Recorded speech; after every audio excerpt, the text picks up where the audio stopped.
Gente, eu não gravo vídeo faz muito tempo. Não tô inspirada. Eu sinto que todo vídeo que eu gravo, eu sempre começo falando que faz muito tempo que eu não apareço, mas vamos deixar em off. Só que não tinha como eu não vir falar do livro novo da Kwang, obviamente, né? Vocês sabem que eu sou obcecada por ela. E todas as outras vezes que eu estava lendo algum livro da R.F. Kuang, ainda não tinha lançado no Brasil. Porque, tipo, lança primeiro na gringa e depois a Intrínseca traduz. E a Intrínseca finalmente reagiu dessa vez. Eles fizeram um lançamento praticamente uma semana depois da gringa, então todo mundo já está lendo. E por que eu estou falando isso? Porque esse vídeo vai ter muito spoiler, tá? Eu sinto que esse vídeo vai ter 2 horas, eu espero que não, mas se tiver, eu espero que vocês fiquem muito até o final. Mas esse vídeo vai ter muito spoiler, porque assim, o que acontece? Todas as outras vezes que eu li os livros da Kwang, eu li sozinha, né? E não era muito legal, eu não podia falar nada sobre, sem dar spoiler e tal. Agora, a Catabasis, ele lançou há, tipo, sei lá, 2 meses, um pouquinho menos. E assim, acho que todo mundo teve tempo suficiente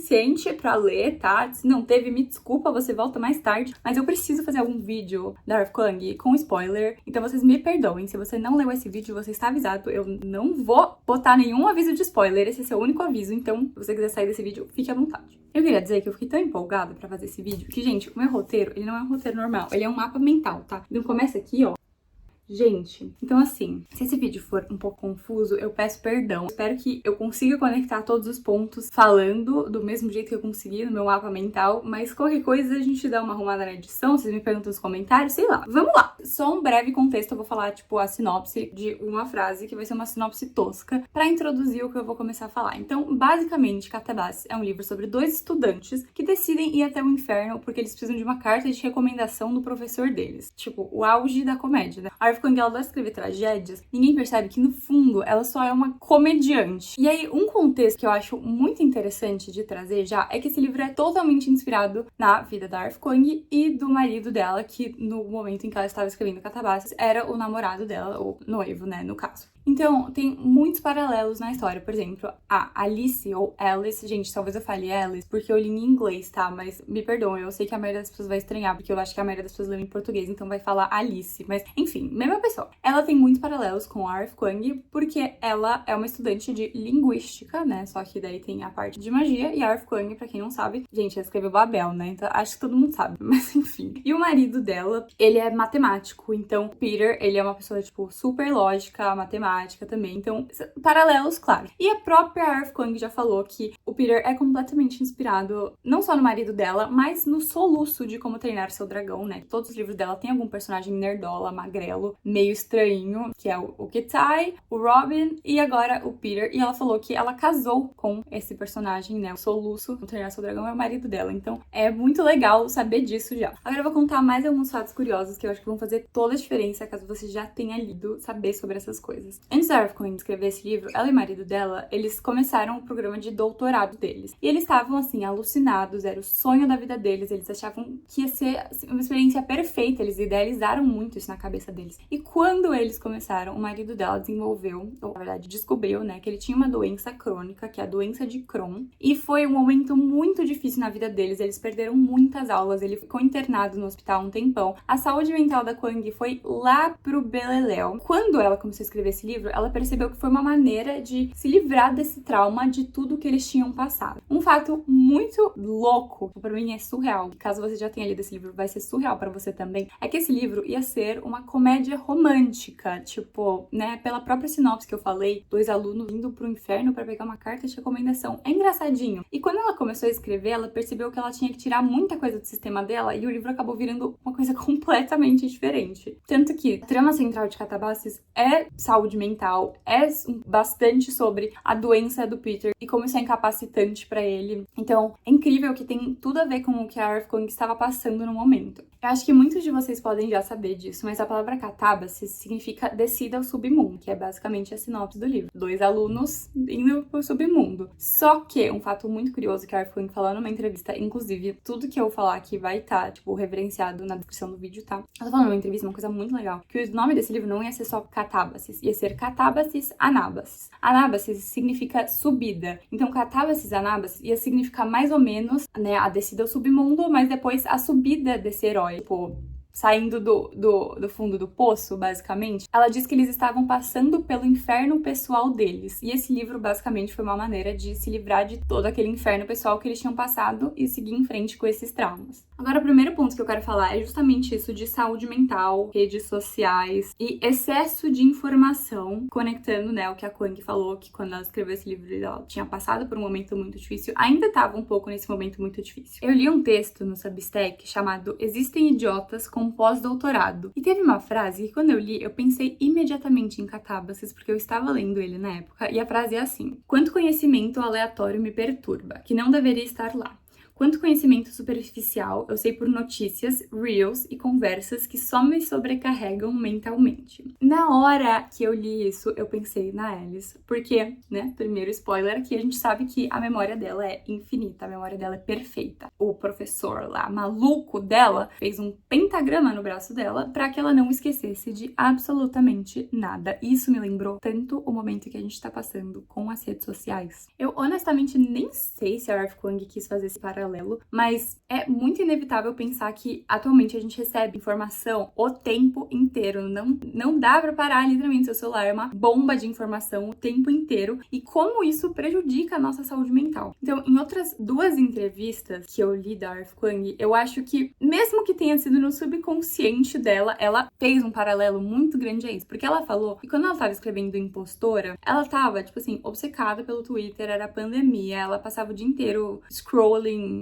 Como fala isso em português? Tipo, só scrolling, sem pensar em nada. E o jeito que ela escreveu as frases de impostora, inclusive, são, tipo, pensadas pra serem frases polêmicas do Twitter. Ela fala que a estrutura das frases foram pensadas pra imitar tweets virais. E nessa mesma entrevista, ela fala que escrever impostora, além de toda a crítica que tem por trás, foi também um jeito de tirar do sistema dela esse vício que ela tava em redes sociais e tirar do cérebro dela, literalmente tirar a informação. Então, é impossível não pensar no paralelo que isso faz com a Alice, que tem essa informação o tempo inteiro na cabeça dela. A Kwang, comprovadamente também em uma entrevista, disse que O Coração de Catabasis é uma história... Gente, eu tô traduzindo tipo, livremente ao vivo, tá? Então, perdão, qualquer coisa que eu estiver lendo e eu não estiver lendo muito claramente, porque eu estou traduzindo ao mesmo tempo que eu tô lendo. Eu devia ter feito isso antes? Devia, mas eu não fiz. O coração da novela é um livro sobre depressão, suicídio e doenças crônicas. Coisas que ela e o marido dela estavam lidando com naquele momento. E aí, em outra entrevista, ela fala, né? No momento daquela entrevista, ela fechou todas as contas dela de rede social, tipo, ela bloqueou o celular dela de tudo. Óbvio que agora ela, tipo, tá um pouquinho mais ativa porque ela estava em turnê, mas como alguém que acompanha ela há muito tempo, essa mulher postava muito mais, gente, muito mais. Tanto que ela me mandou o livro dela assinado e eu só consegui isso porque ela postava tanto que ela me notou também, tipo, era nesse nível. E, enfim, hoje em dia ela, tipo, o celular dela virou um bloco funcional, tipo, só com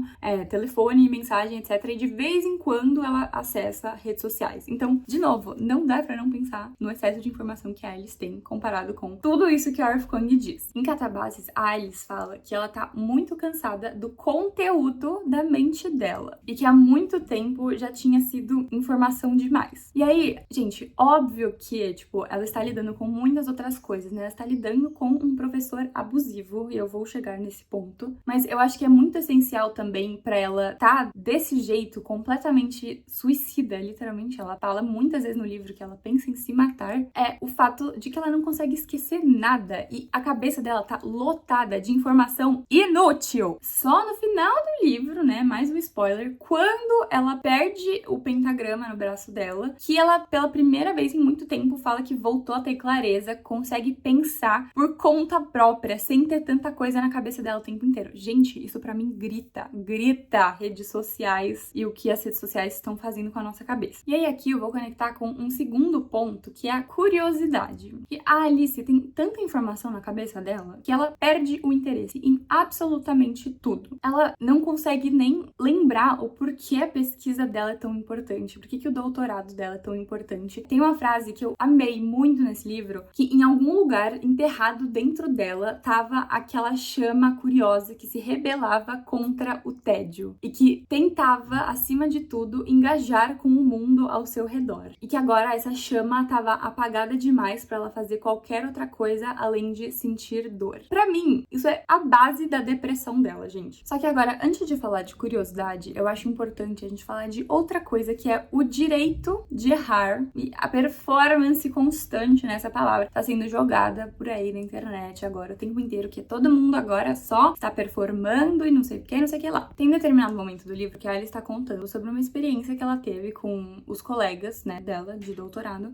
em que eles estavam completamente bêbados e pela primeira vez eles não estavam falando para causar a impressão certa. Ela fala que eles tinham a liberdade de estarem errados e por ter a liberdade de estarem errados, de errar, eles podiam inventar moda, falar baboseira e que ninguém iria te punir por se importar demais, por pensar demais, por falar alto demais. Você poderia entrar numa toca de coelho, né, que é meio que um termo pra entrar numa obsessão maluca. Ela diz que nesse momento qualquer um deles entraria junto com você nessa jornada de curiosidade. E a gente sabe que Catabasis critica bastante, né, a cultura tóxica que existe dentro da academia, mas que independente disso, ainda é extremamente importante ter um ambiente que te ajude a exercitar a sua mente. Eu tenho certeza que hoje em dia a maioria das pessoas não tem isso, mesmo que você esteja estudando. Eu acho que se não existe a vontade de ser curioso e de errar e aprender, continua sendo meio monótono, sabe? Não sei se faz sentido o que eu tô falando. A Quang também disse numa entrevista que praticamente ninguém no meio acadêmico é público em relação às suas falhas, a seus erros, as coisas que não deram certo. Se você vai, por exemplo, tentar aplicar para uma entrevista de emprego, muitas vezes eles nem se contam, porque se você não passar, isso só significa que você foi rejeitado, né? Então ela diz que ter a sua falha vista é assustador. E isso, de novo, me fez pensar nas redes sociais, que assim como no mundo acadêmico, as pessoas só mostram as partes boas, né? As coisas que estão dando certo, seu sucesso, suas conquistas, etc. E isso dá a sensação em absolutamente todo mundo, eu sei que eu tenho isso, eu sou muito ansiosa, e só piora nas redes sociais, de que tá todo mundo melhor que eu, tá todo mundo conseguindo, eu tô atrasada, não sei o quê. E, gente, é maluco como, tipo... Gente, eu não sou uma pessoa acadêmica, tá? Só pra vocês saberem, eu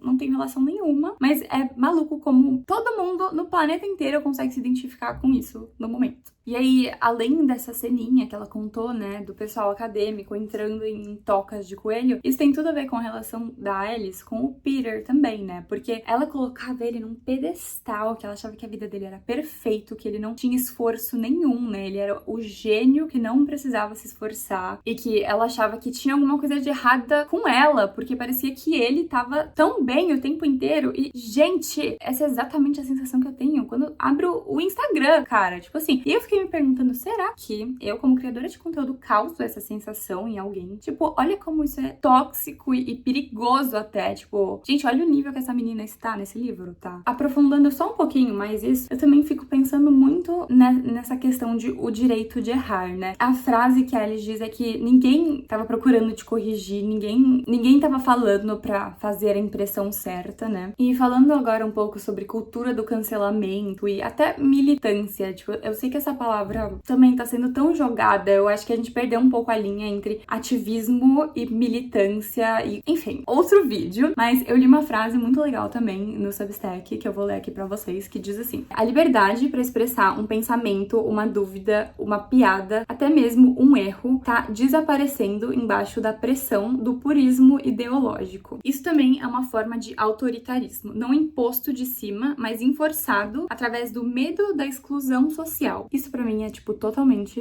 cultura do cancelamento, militância, etc. E todo mundo quer sempre estar certo e você não faz mais ativismo porque você realmente tem interesse na causa. Você faz ativismo porque você precisa parecer estar certo pra todo mundo que te segue. É muito fácil todo mundo postar um stories apoiando não sei o quê, mas na hora de tomar alguma ação, de realmente fazer alguma coisa que faça a diferença, grilos. Gente, eu não tô falando aqui que não é importante se posicionar, eu sei, mas eu acho que tá todo mundo um pouco perdido, a gente perdeu muito as linhas que separam as coisas, saindo um pouco do tema do livro, né? Mas eu acho que esse sentimento que a Alice diz, né, que ela sente dentro do ambiente acadêmico, é também o que tá acontecendo com o mundo inteiro, gente. Todo mundo tem medo de ser visto errando, não só pessoas acadêmicas. Eu sigo uma criadora de conteúdo, que eu vou deixar aqui, eu vou citar ela eventualmente em algum momento desse vídeo, que ela fez um vídeo sobre tradução e como idiomas moldam nossa visão de mundo. E ela usou um termo que é problemático pra alguma comunidade, gente, desculpa, eu realmente não lembro. E aí alguém foi lá e comentou isso pra ela e falou,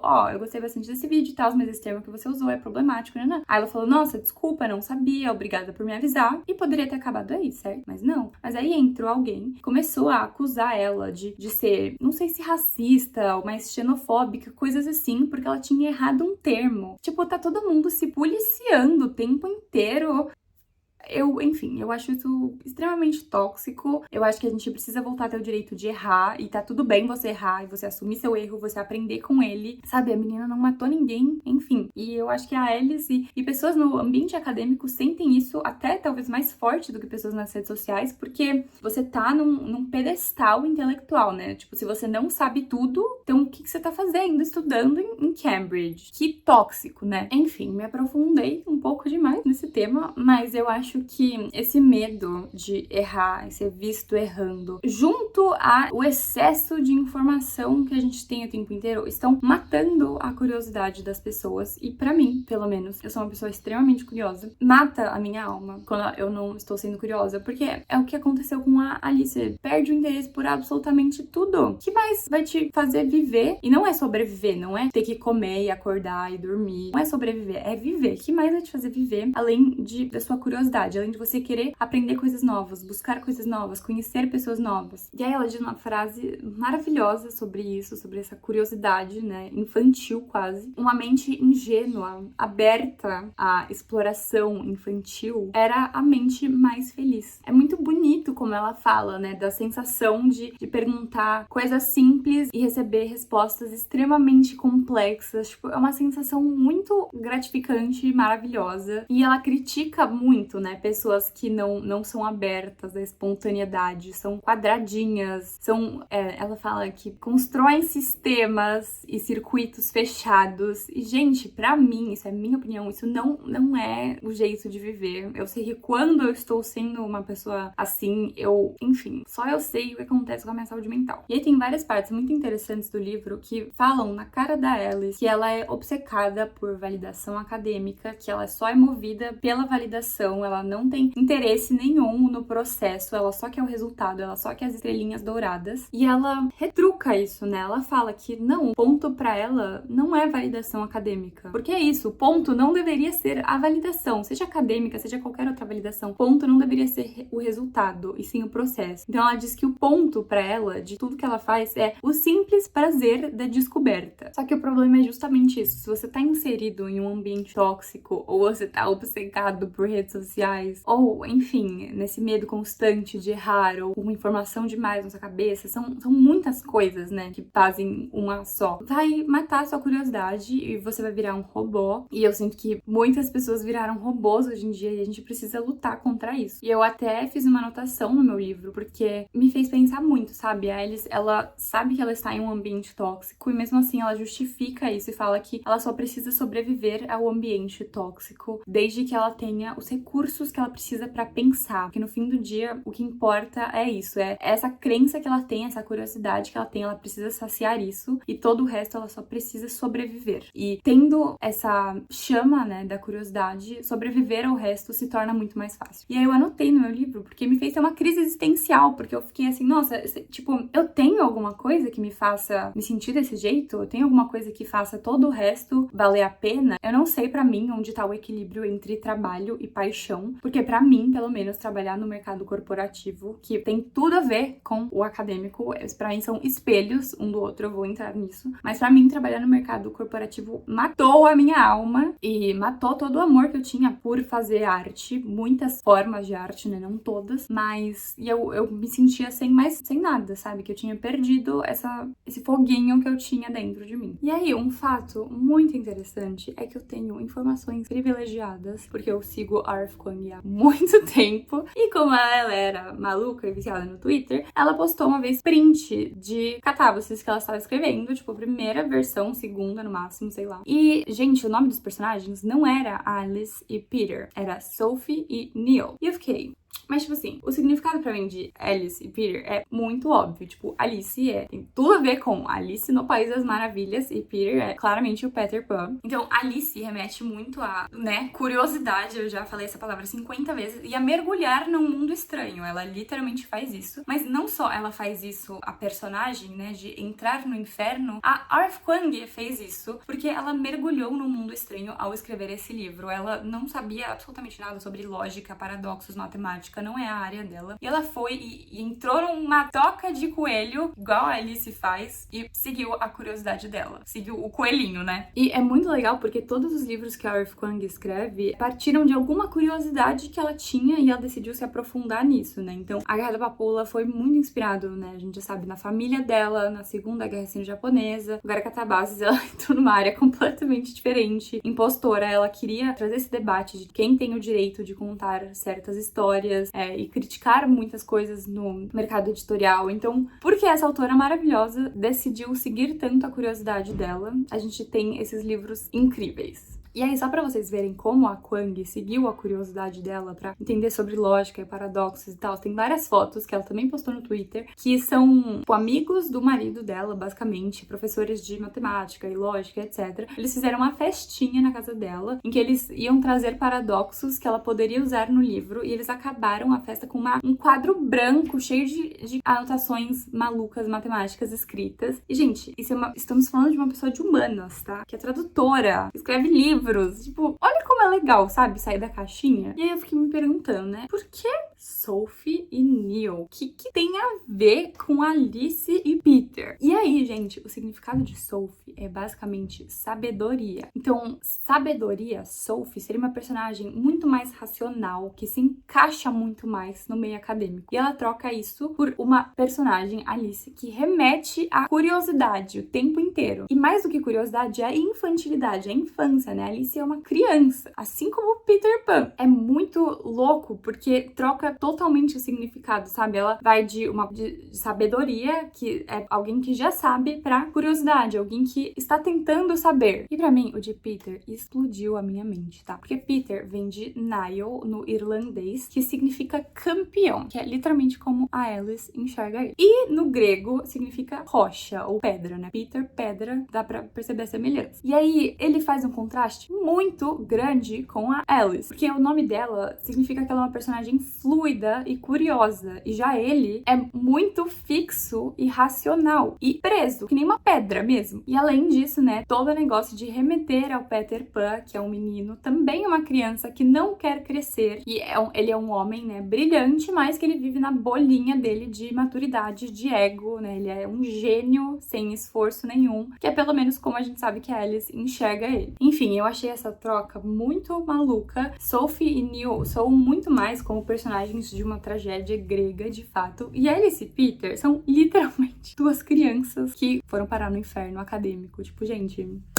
Cara, a mente dessa mulher, sério. Agora, então, voltando um pouco para aquilo que a Alice fala, que ela não tá estudando pela validação acadêmica, ela tá estudando pelo puro prazer de aprender, eu queria falar mais um pouco sobre isso também. Tem um momento do livro que a Alice está conversando com a Elspeth, perdão se eu estiver falando isso muito errado, e ela não sabe muito bem como puxar assunto, então ela fala que vai perguntar sobre a pesquisa dela, afinal de contas, todos os acadêmicos amam falar sobre, né, as obsessões deles, as curiosidades deles, os tocas de coelho que eles decidiram entrar. E aí me lembrou muito algumas situações da minha vida. Uma situação que se repetiu várias vezes, na verdade, que é assim, gente, eu sou muito curiosa, acho que eu já falei isso nesse vídeo. Muito curiosa, tipo assim, eu muitas vezes tô tendo conversas com pessoas e aí eu sinto a necessidade do meu coração de no final da conversa pedir desculpa pra pessoa, porque foi mais um interrogatório do que uma conversa de fato, porque eu não calava a boca e não parava de fazer perguntas. Só que a minha perspectiva sobre isso começou a mudar um pouco, principalmente por causa da Lele, que é minha amiga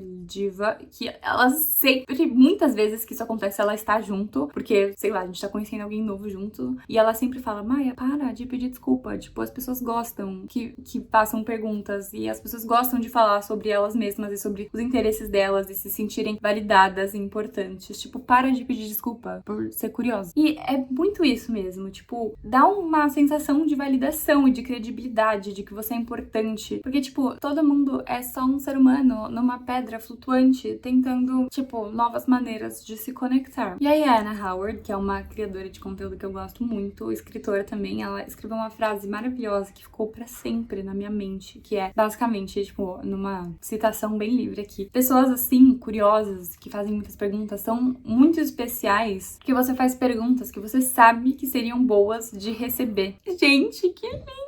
Então, enfim, agora juntando todas as coisas que eu falei de validação e curiosidade, né, tem tudo a ver com o livro. Vou me citar, gente, vou citar meu blog, porque é meu vídeo e eu posso fazer quantas 1000 citações eu quiser, e agora vou citar meu blog. Estamos tão focados no resultado final, no que pode ser comercializado, que pulamos completamente o processo de criar. E aí eu tava falando sobre IA, tá? Então, aí logo em seguida eu digo, porque um computador pode fazer isso também. Mas criar é sobre errar, aprender, errar de novo, duvidar de si mesmo e tentar mais uma vez. Lembra do que eu estava falando sobre o medo de errar? É, gente, tá tudo conectado. Eu espero que esse vídeo não esteja um caos. No fim do dia, a sensação de ir dormir sabendo que você fez algo verdadeiro, que veio de dentro, é muito mais gratificante do que curtidas e comentários temporários. É sobre criar algo do qual você tem orgulho, mesmo que seja ótimo e não tenha um pingo de reconhecimento, ou que só seja uma merda mesmo. Mas pelo menos você teve o privilégio de criar. Então, é justamente isso. O ponto não é a validação, o ponto é o processo. A possibilidade de aprender, crescer e descobrir é um privilégio. O não saber é um convite para tentar coisas novas. É assustador saber quantas opções existem e perceber que você não sabe nada. Mas se diminuir a uma ideia fácil de mastigar, só te prende a uma vida que você nunca quis viver, mas não se permitiu experimentar. Não preciso fazer arte para ser vista. Não preciso que minha arte seja memorável, nem lembrada, nem boa. Só preciso fazer porque é aquilo que eu amo fazer. Para experimentar, para errar, porque é divertido, porque é o que me faz ser humana. Mary Oliver, em seu poema Gansos Selvagens, diz: você não precisa ser boa, você só precisa deixar o animal gentil do seu corpo amar aquilo que ama. Me conte do desespero, os seus, que te contarei os meus. Enquanto isso, o mundo gira. Seja lá quem for você, não importa a sua solidão. O mundo se oferece à sua imaginação. Essa frase pra mim é tipo assim, terei ela tatuada em algum momento. E aí, só pra finalizar, sobre validação, talvez eu não seja especial, porque não tenho títulos e diplomas que provem o meu valor, ou seja, o resultado. Talvez eu não seja especial porque minha arte não é memorável e nem faz a diferença, mas talvez eu não precise provar o meu valor, nem ser ótima, nem melhor que ninguém. Enfim, não vou ler tudo. Gente, será que esse vídeo tá um caos? Será que tá fazendo sentido? Será que eu tô louca? Será que os pontos que eu tô juntando não tem nada a ver com o livro? Vocês vão me achar maluca? Agora eu quero falar um pouco sobre o que foi a minha parte favorita desse livro, que é o Sistema Mágico. Gente, tem tipo um capítulo inteiro que ela traz a definição do que é um paradoxo e aí como isso se relaciona, né, com o sistema mágico, que você basicamente precisa inventar coisas que tragam confusão. Ela diz que a magia era um sucesso quando você conseguia causar a confusão e a dúvida. Ela diz uma definição tão linda que é tipo: se o mundo poderia ser fluido para você uma vez, quantas outras vezes você poderia fazer ele dançar de acordo com as suas vontades? E pra mim isso é literalmente a arte de escrever. Não só escrever, mas ler. Mas mais do que ler, escrever. Todo mundo vivia em um mundo ossificado. Eles simplesmente aceitavam as regras que eram impostas a eles. Eles só eram interessados em articular os seus próprios limites. Mas pessoas que faziam magia viviam no ar, dançando em escadas de ideias. Gente, isso são artistas, escritores, tipo... Por favor, né? No instante em que o mundo começasse a te entediar, você poderia estalar os dedos e você estaria livre para cair de novo. Tudo que era necessário era contar uma mentira. Gente, contar uma mentira não é literalmente o que a ficção faz.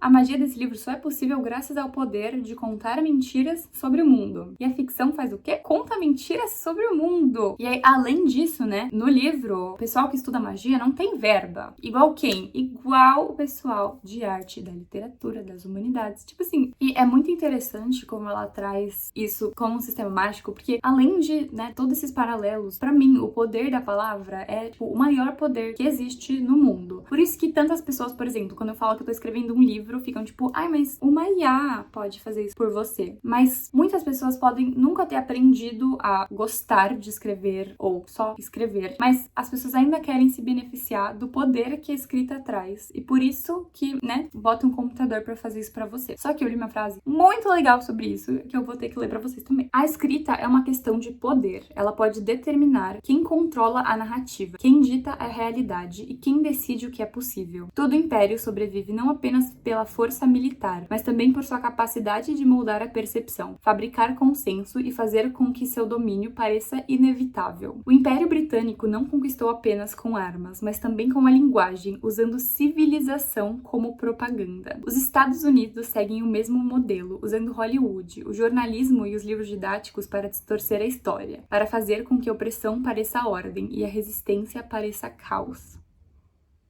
Mudou minha vida, tá? Só pra vocês saberem. Palavras são armas e eu me recuso a usá-las levianamente. Não estou tentando viralizar, estou tentando plantar bombas nas mentes daqueles que estão prontos para se libertar.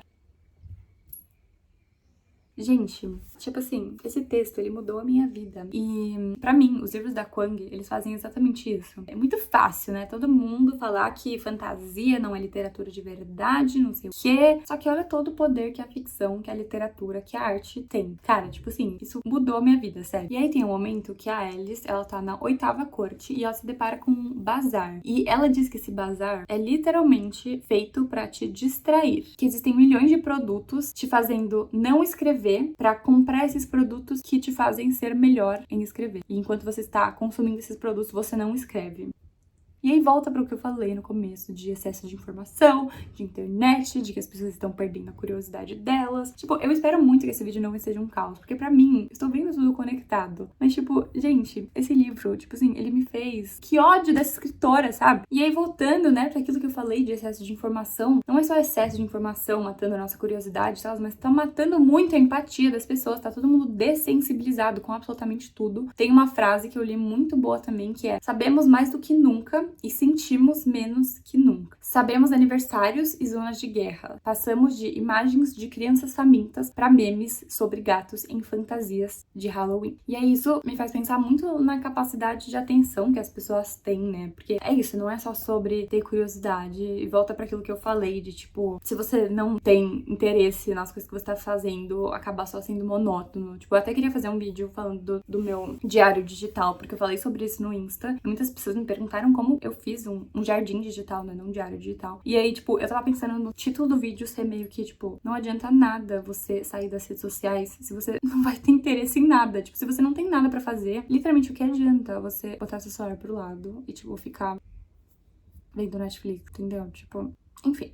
Deixamos pra outro vídeo também. Mas eu escrevi uma coisa, tipo, sobre isso de prestar atenção. Que prestar atenção em alguma coisa de verdade, tipo, sem, né, tá com mil coisas na sua cabeça, é a única forma verdadeira de você entender e aprender alguma coisa. E que, pra mim, na minha opinião, entender alguma coisa é uma forma de amar. Que seja uma pessoa, um texto, uma arte, porque exige paciência, que é o que as pessoas não têm hoje em dia, né? Atenção exige paciência e ninguém tem paciência. E que quando você ultrapassa a barreira da paciência e da atenção, você descobre o amor. E isso pra mim também tem tudo a ver com aquilo que eu falei de eu ser uma pessoa que não para de fazer perguntas pras pessoas, né? Porque é isso, a gente tem que ter um pouco mais de amor no coração e comunidade, se entender. E aí, no começo do vídeo, eu falei que não sabia se a Kwang tinha feito de propósito esse negócio de excesso de informação o tempo inteiro na cabeça deles, mas tem uma frase no livro que é até engraçado, porque pelo que eu lembro, gente, eu acho que eu acabei de perceber um furo no livro.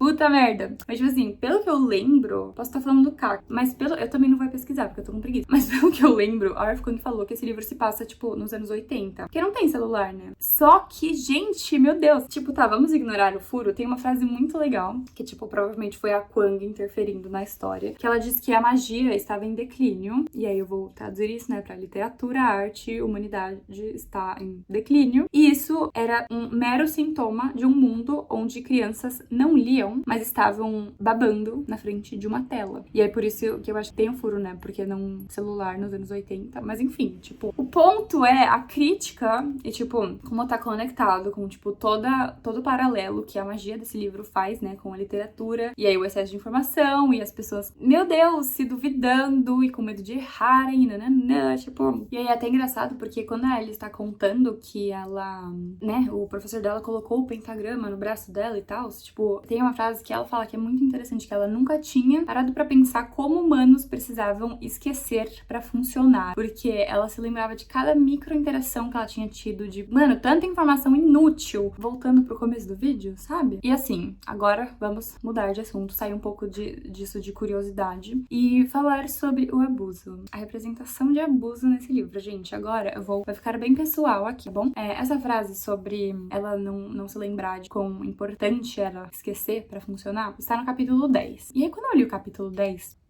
eu não sei como foi traduzido. Na minha versão em inglês, todas as palavras que ela usa, e eu espero muito que isso tenha se mantido na tradução, todas as palavras que ela usa são perfeitamente pensadas para que o fato dele ter colocado o pentagrama, né, no braço dela, remeta a, na verdade, um abuso sexual. Então ela usa palavras como, tipo, ela acordou dócil, ou, tipo, o Peter pergunta pra ela, tipo, mas machucou? E ela responde, tipo, não é como se ele tivesse me forçado. E ela, né, acredita muito que foi culpa dela. Ela até fala que nunca passou pela mente dela dizer não. E, gente, me dava até... Nossa, até um negócio de estar lendo isso. Porque daí o professor também virava pra ela e falava, tipo, fica parada pra mim. Tá quase acabando. Você não pode contar isso pra ninguém. Vai ser o nosso segredinho. Gente, pelo amor de Deus, esse capítulo. Tipo assim. E aí eu acho que eu já, tipo, falei isso no vídeo, que eu ia aprofundar, né? Que o ambiente acadêmico, pra mim, é um espelho do ambiente corporativo, e agora eu vou entrar nisso, né? A Kuhn, ela escreveu Catavassos com uma pergunta em mente também, que é tipo, quão longe você tá disposto a ir pra atingir o sucesso? Ela não define o que é sucesso, mas, né, pode ser sucesso acadêmico, no meio corporativo, quão longe você tá disposto a ir. E esse livro fala muito sobre os sacrifícios, né, que estudantes, ou enfim, pessoas precisam cometer pra alcançar esse sucesso, né? Quão longe você tá disposto a ir pra alcançar isso? E enfim, tem, né, o clássico, que é não comer, não dormir, não beber água, não ter vida social, mas tem um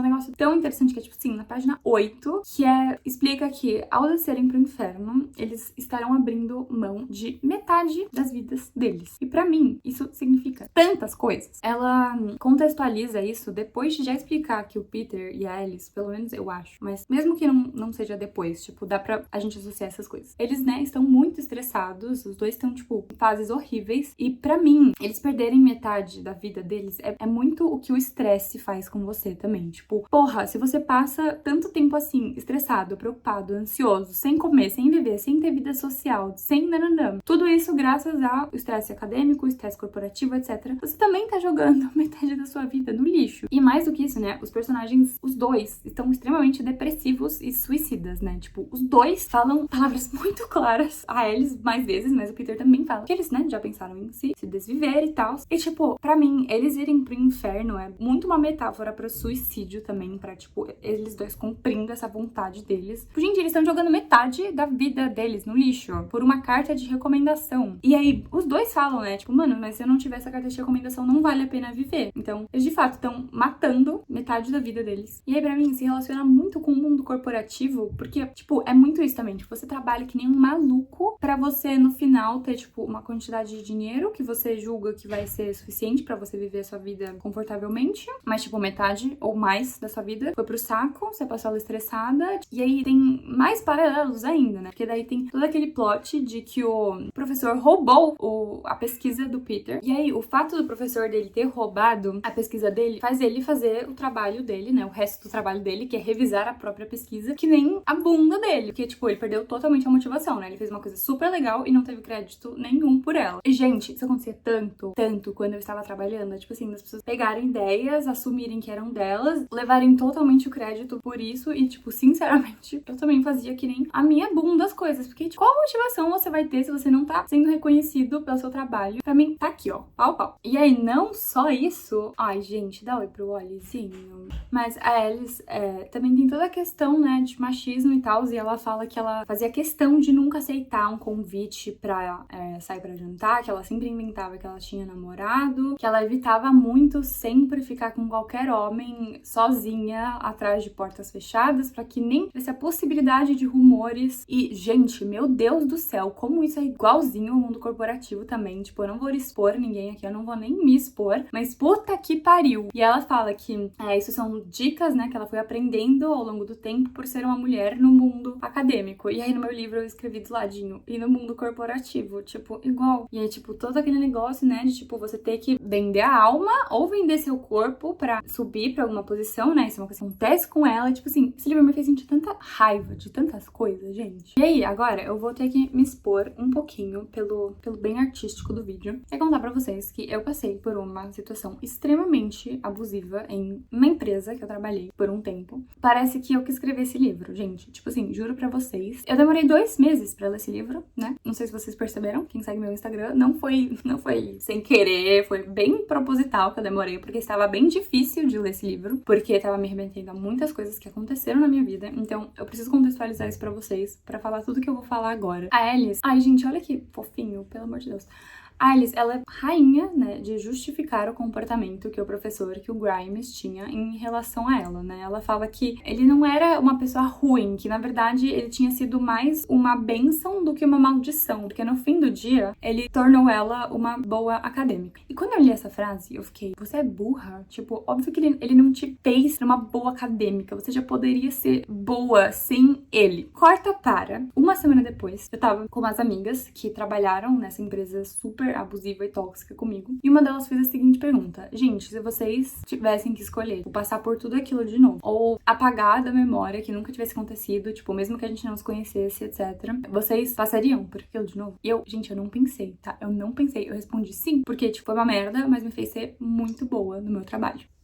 Ele fez a exata mesma coisa que a menina do livro. E eu falei não só que, tipo, fez a gente ser boa, mas fez a gente ser as melhores, né? Eu acredito muito nisso no fundo do meu coração. Tipo, eu não consigo encontrar pessoas que trabalhem tão bem na minha área quanto elas. E, tipo, eu dei todo o crédito a gente ter passado por uma situação abusiva. Então, enfim, desde que eu acabei esse livro ontem, mas, tipo, desde que eu tô lendo e fala bastante sobre esse assunto, eu tô com uma pulguinha atrás da orelha, né? Porque sempre que eu tô contando pra alguém, tipo, dessa situação que eu passei, etc., eu sempre falo que eu nunca imaginei que eu seria uma pessoa que ficaria presa em um relacionamento, uma situação abusiva e tóxica. E eu realmente acreditava que eu não era uma pessoa que isso aconteceria, porque, tipo, você vê de fora e é tão óbvio, não, isso nunca vai acontecer comigo, sabe? Tipo, eu consigo discernir uma coisa da outra. Paguei com a língua, e é tão clichê o que eu vou falar agora, mas deve ser tão clichê, porque é verdade, gente, quando você tá na situação, não tem quem te faça enxergar. Não tem. Gente, eu justificava pra minha psicóloga, tipo, ela falava, cara, olha o que estão fazendo com você. Eu falava, não, mas ele só está fazendo isso porque eu fiz isso, porque eu não sei o quê. Tipo, mesma coisa do livro. Enfim, e realmente, quando você tá fora dessa situação, é óbvio. Mas, mano, quando você tá nela, eu fiquei pensando, eu sei que muitas pessoas não gostaram dessa personagem da Alice, e assim, realmente admito que ela é um pouco chata, mas só em relação às escolhas que ela fazia, o que ela não era tão cega em defender esse cara e tal. Eu fiquei pensando, nossa, eu sinto que eu entendo muito o que ela está fazendo, entendo perfeitamente, porque eu fazia isso e faço um pouco ainda, mas tipo, eu fiquei me perguntando, nossa, será que alguém lendo esse livro que nunca passou por isso, e eu espero que nunca passe, vai realmente entender 100%, tipo, por que ela tá tomando essas decisões? Porque pra mim faz tanto sentido, mas eu entendo que espero que a maioria das pessoas que nunca passou por isso só seja tipo, caralho, como você é burra, tipo, sai, mas enfim. E também eu acho muito interessante como a Kwang fala sobre abuso psicológico, que é uma coisa, gente, o Oliver tá me distraindo muito aí atrás, mas enfim, que é uma coisa que muitas pessoas não levam tão a sério. E assim, eu sei que no livro rolou um assédio, tem muitas metáforas, pra abuso sexual também. Só que o abuso psicológico, o jeito que ela descreve, eu espero muito que faça as pessoas entenderem quanto isso ferrou com a cabeça dela. Ela fala muito como ele, aos pouquinhos, foi destruindo a confiança dela, né? Comentário por comentário. Ela também fala que ele fez isso com outras mulheres e que essas mulheres, tipo, no começo iam tão arrumadas e lindas pro trabalho, todas maquiadas, e aos pouquinhos elas foram parando de cuidar de si mesmas. Gente, eu vou colocar foto aqui, tá? de eu antes e eu depois desse lugar. Tipo, nossa senhora, eu realmente não desejo isso na vida de ninguém. E, tipo, quando a Alice percebe que ela está em uma situação, de fato, muito abusiva, ela se culpa muito, né? Ela, na cabeça dela, fica, ai, todo mundo tava me avisando até agora, todo mundo me avisou, eu só tô aqui porque eu quero. E ela não consegue discernir o que ela, de fato, fez de errado e o que foi manipulação. E, gente, quando eu tava lendo isso, eu queria gritar, porque, nossa, é um sentimento tão... Meu Deus do céu, o Arthur Kwang me espionou por um ano, não é possível. E ela também falando como o cara ficou puto, né, quando ele ouviu um não, porque ele não tá acostumado a ouvir não. Ai, meu Deus, gente, puta que pariu. Tipo assim, eu tava morrendo lendo isso, tá? Enfim, hoje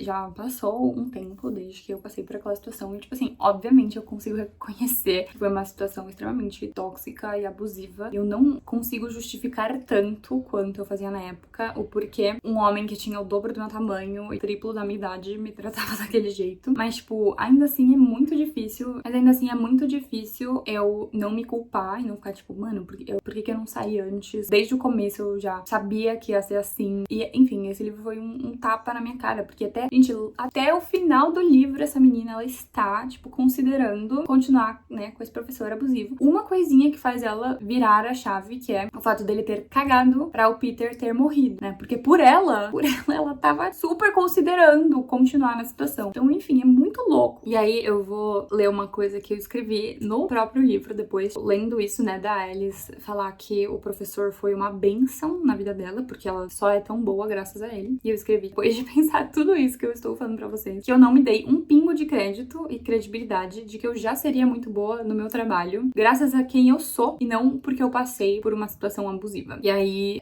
eu escrevi que o abuso não me fez especial nem melhor, porque também tem muito isso, né? A Alice e o Peter acreditam muito que eles são especiais, escolhidos, por isso eles são tão bons. Enfim, eu escrevi isso e o abuso não me fez especial nem melhor, só me fez ficar traumatizada e sequelada e ter que dobrar a dose do meu remédio e das minhas sessões de terapia. Isso é 100% inspirado em fatos reais. E aí, né, tem pessoas que dizem que a ficção é inútil e eu estou aqui provando pra vocês que, gente, olha quantas coisas um livro de ficção me fez perceber em relação a uma coisa que aconteceu na minha vida, tá? Aconteceu comigo, com um ser humano real, que eu não sou um personagem, eu sou uma pessoa de carne e osso. Mas não é literatura de verdade se for fantasia, galera. Enfim, eventualmente no livro, Alice fala que de todas as coisas que o professor fez com ela, pior de todas foi ter feito ela duvidar da habilidade dela, da fé que ela tinha na própria habilidade dela. E, tipo, isso pegou. E aí, quando eu acabei o livro, tem todo o negócio do Lord Yama, que é, tipo, vou chamar ele de Lúcifer aqui, pra não falar errado. Até ele tá puto com o professor dela, tipo, nem ele gosta, nem o diabo gosta do cara. E aí, quando eu acabei, eu botei assim no Scooby, alguma coisa assim, eu não sei certinho, mas eu escrevi, tipo, um homem acomodado e com ego alto é pior que o diabo, literalmente. Ai, gente, que engraçado. Mas também, aí eu escrevi que foi muito satisfatório o final desse livro. Tipo assim, meu Deus do céu, que delícia ver o cara se fodendo. E pra encerrar tudo isso que eu estou falando sobre abuso e etc, que é uma frase que me marcou muito. Eu não lembro, eu queria muito lembrar onde eu vi, mas eu realmente não lembro. Mas que é, você nunca vai ficar preso em um relacionamento tóxico ou, enfim, uma situação abusiva, qualquer coisa, com alguém que seja impossível de gostar, com alguém que seja impossível de amar. Porque, tipo, você não vê esse lado também, sabe? Tipo, tem uma cena no livro que a Ellie está se divertindo pra caramba com o professor, que eles são bêbados, morrendo de rir, ok, que deu merda depois, mas, cara, o outro lado da moeda que ninguém te conta é que quando é bom, você tá do céu. Mas, enfim, uma penúltima, coisa que eu quero falar antes de, tipo, falar mais sobre a minha opinião mais técnica, assim, sobre o livro, porque acho que deu pra perceber que eu gostei bastante, me identifiquei bastante, mas eu tenho algumas opiniões negativas que eu vou deixar por final. Mas antes disso, eu queria falar sobre uma referência que me deixou maluca de curiosidade. E assim, não vou me aprofundar na polêmica do TikTok, que as pessoas estão com medo de ler esse livro, porque tem muitas referências e não sei o que. Gente, pelo amor de Deus, tá? Peguei muitas referências, não peguei muitas também, e tipo, entendi perfeitamente. Vocês podem ver, eu acho que tem 2 horas esse vídeo, realmente. E alguém diria que eu não entendi nada. Tipo assim, eu não falei nada, tá? Tem muitas coisas que eu queria me aprofundar muito ainda, mas que só não dá. Tem que fazer um debate de 12 horas sobre esse livro pra falar tudo que eu quero. Mas você viu uma referência que eu fiquei assim, cara, isso tem alguma coisa aqui e eu vou entrar na toca do coelho. Fui pesquisar e eu achei muito legal e eu preciso muito falar pra você. Então, basicamente, quando a Alice está na oitava corte, ela conhece um personagem chamado John Grados. A gente sabe que this, eu não sei como isso foi traduzido, então eu vou chamar de a oitava corte. Mas a oitava corte é pra pessoas que quebraram alguma promessa. E aí a Alice até questiona, mas todo mundo já quebrou uma promessa na vida. E aí ele fala, não, mas não são promessas triviais. São promessas que dizem, é isso que você significa pra mim. Isso é quão importante você é pra mim. Você quebrou uma promessa dessas. E aí, né, você tá na pior corte de todas. E eu acho isso, nossa, primeiramente muito legal. Mas enfim. E aí, gente, eu gostei muito desse personagem. Tipo assim, nossa, eu nem falei tanto dos personagens, mas esse foi um dos que eu mais gostei. E eu fiquei me perguntando, de onde carambolas é esse cara? Quem é esse cara? Sério, quem é esse cara? E eu sabia que a Kwang, obviamente, ia ter alguma explicação pra quem é esse cara. Até porque a Alice, ela dá uma... Eu não sei se ela entendeu direito quem é, mas ela não explica também. Tipo, é muito confuso. E aí, eu fiquei com essa pulguinha atrás da orelha também, quando eu acabei o livro. Cara, eu quero muito saber. Tipo, só por curiosidade, literalmente. Não vai mudar nada na minha vida. Mas eu fui atrás de saber. E, gente, é muito legal, tá? Olha isso. Basicamente, esse cara nem é uma pessoa. Tipo, ele não é referência a ninguém que existiu. Ele é uma referência a um personagem fictício. E é um livro chamado Pale Fire, de um cara chamado Vladimir Nabokov. Desculpa se eu estiver falando isso muito errado. Só que, gente, tipo assim, eu fiquei muito confusa e eu nem sei se eu entendi isso direito, assim. Porque, assim, no livro Catabasis, o cara se chama John Grados, tá? E aí, em esse livro aí, que eu esqueci o nome, são, tipo, 3, 4 personagens diferentes. Então, tem um cara chamado Jacob Grados, e Jacob é o nome do Professor Grimes, né? Lembramos disso. E aí, no livro tem o John Shade. E Shade é o nome dos espíritos desse livro aqui. Eu não sei como isso foi traduzido para o português. Tipo, eu não sei se é sombras, mas tipo, o sobrenome dele seria como se fosse, tipo, John Sombra, né? Só que são 2 caras diferentes. E aí, além disso, eu já sei muito interessante que o Grados, do Pale Fire, tem o nome do professor. E eu fiquei muito confusa pra tentar entender o que tem a ver com tudo isso. E aí, basicamente, o John Shade é como se fosse a pessoa que está escrevendo o Pale Fire, né? Ele é, tipo, o narrador, basicamente. Pale Fire é um compilado de poemas, se eu não entendi errado, como se ele fosse o narrador, tá? E aí tem outro personagem que eu não falei até agora, que é uma pessoa chamada Charles, e ele é quem está editando o poema, está comentando em cima do poema e distorcendo o poema, basicamente. Então ele é meio que um segundo narrador, que é, na verdade, o narrador principal. Então é tipo, como se eu pegasse o livro da Kwang, escrevesse várias coisas em cima e publicasse. Então tem esse Charles. E aí, o Jacob Grados, que tem, tipo, outros 1000 nomes, por isso que eu falei que podem ser 4 personagens. Eu não vou entrar nos nomes dele, porque isso já tá muito confuso. Ele é um assassino que é enviado pra matar o Charles, que é quem tá distorcendo o poema. E aí, mano, é muito confuso. Porque assim, diz a lenda que o Charles é um rei exilado de algum lugar. Então, né, o Jacob teria que matar o rei. Só que, na verdade, plot twist, o assassino não existe. Então, é como se o rei tivesse se matado. Gente, eu espero muito que eu não esteja falando muita merda, mas é que é muito difícil de entender esse negócio. E eu não vou ler. Tipo, eu só fiquei muito curiosa. Então, na verdade, esse Jacob, que é um assassino, ele é só uma imaginação do rei exilado que se mata. Então, quando ela fundiu o Jacob e o John, ele é meio que o assassino e o poeta ao mesmo tempo, né? Ele é quem criou a história, mas ele também nem existe. E aí eu fiquei me perguntando, tá, mas tipo, como ele foi parar na oitava corte? Tipo, que promessa que ele quebrou, né? Essa corte não é pra quebradores de promessas. E aí, o que eu entendo, mais ou menos, talvez eu esteja falando muita abobrinha, que a Kwang quis fazer, é meio que não uma promessa quebrada no sentido literal, mas uma traição narrativa. Não só uma traição, porque tipo assim, primeiro, né, que o cara nem existe, então isso é uma traição narrativa. E aí também o rei, que é quem se mata, ele prometeu que ele ia editar fielmente o poema, né, do John. Só que ele não faz isso, ele distorce muito. Então essa é a promessa quebrada. Porque tipo assim, o assassino assassino não existe. Então, o assassino, na verdade, é o cara que tá editando o poema. E o cara que tá editando o poema quebrou a promessa de não ter editado o poema da maneira certa, mas além disso, também quebra a promessa pro espectador de que o assassino existe. Gente, puta merda, que confuso. Enfim, eu espero que isso tenha feito sentido. Eu achei muito legal, tipo, tentar entender esse negócio. Provavelmente não é tão profundo, mas eu sei, tipo, a Arif Kung, ela pensa minuciosamente em cada detalhe. Eu achei muito interessante. Eu fiquei muito afim enfim, descobrir quem era esse cara. Eu queria muito, tipo, ter pego todas as referências, porque eu tenho certeza que cada uma delas tá ali por um motivo, tipo, as que não são tão óbvias, né, obviamente. Mas, tipo assim, ao mesmo tempo, espero que alguém faça esse vídeo por mim, porque não vou estar fazendo isso com todas as referências. Mas, tipo assim, eu sei que eu com certeza quero muito me aprofundar mais em literatura clássica e etc.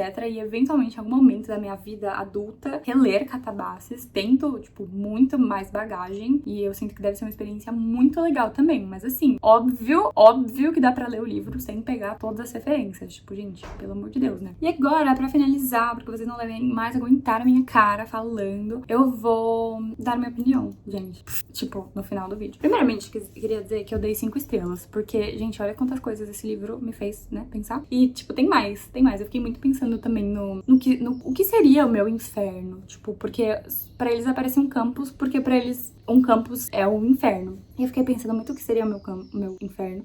A Kwang falou que o inferno dela seria uma sala sozinha, só com ela mesma, sem janela, sem portas. Tipo, o inferno dela seria ela ficar sozinha com ela mesma. E eu achei isso loucura. E eu não sei qual seria o meu inferno, mas me contem, gente, qual seria o inferno de vocês. Mas enfim, a minha opinião. A Kwang, ela sempre fala em entrevistas que ela, quando ela foi escrever A Guerra da Papoula, ela não planejou nem um pouco. Tipo, ela só seguiu as vozes da cabeça dela e escreveu totalmente fora de ordem. E depois ela foi lapidando e moldando e reescrevendo, etc. Mas a bichinha não planejou nada. Até porque ela nem escreveu A Guerra da Papoula com a intenção de publicar, né? Ela só escreveu porque ela estava curiosa e queria entender muitas coisas da história chinesa. E aí ela foi lá escrever uma ficção pra não traumatizar ninguém da família dela que tinha passado por aquelas coisas. E aí, né, só virou uma puta escritora fodida de boa. Ela dizia que ela gostava muito de escrever o que ela tava sentindo. Então, tipo assim, se ela tava muito puta, ela escreveu alguma cena em que a Rin estava muito puta. Aí quando eu tava, tipo, sei lá, apaixonada, escrevia... Nossa, eu quase dei um spoiler aqui, mas enfim, entendeu?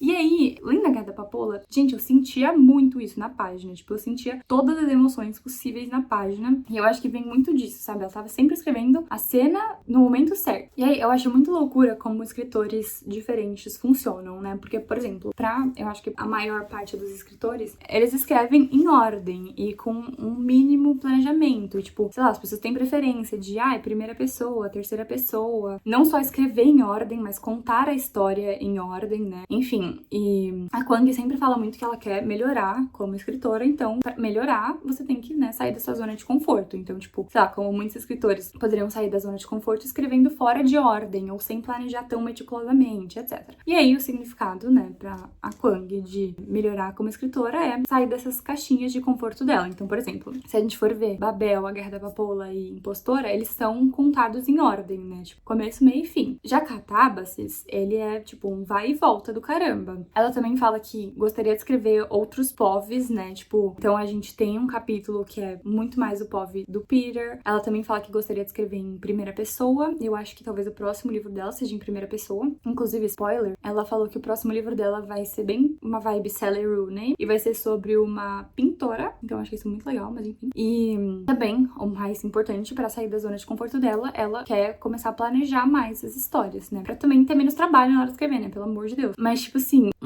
isso pra mim me pegou um pouco, porque eu senti isso no texto dela. Tipo, eu fiquei me perguntando se eu senti isso no texto dela, porque agora eu estou fazendo pós de escrita criativa, né? Eu estou escrevendo um livro, eu tô entendendo muito melhor como funciona tudo isso. Mas, quando eu li A Guerra da Papoula, eu já estava cursando cinema. E, tipo, ok, são meios de comunicação diferentes? Sim. Só que em cinema a gente estuda muito estruturas narrativas. E a estrutura da Guerra da Papoula é 3 atos. E é o que eu mais estudava. Tipo, é 3 atos de jornada do herói. Então, eu sempre tive muita familiaridade com isso. E mesmo assim, a Guerra da Papoula, que é, né, nessa estrutura, eu não sentia tanto o planejamento, até porque não teve planejamento. Mas, gente, em Catabaces tinha muitas cenas que eu, tipo, sentia que elas estavam lá só porque elas precisavam estar lá, sabe? E que, tipo, tava tentando me convencer a sentir alguma coisa, mas eu não tava sentindo nada. E é até engraçado eu estar falando isso, né? Porque eu acabei de passar, tipo, 1 hora e 2 horas falando sobre todas as coisas que eu senti e pensei lendo esse livro. Mas aí vocês vão falar, Maia, por que você deu 5 estrelas? Gente, porque eu quero, porque é minha escritora favorita e porque, tipo, ela merece. Mas, enfim, isso também não é necessariamente um ponto negativo do livro. Eu acho que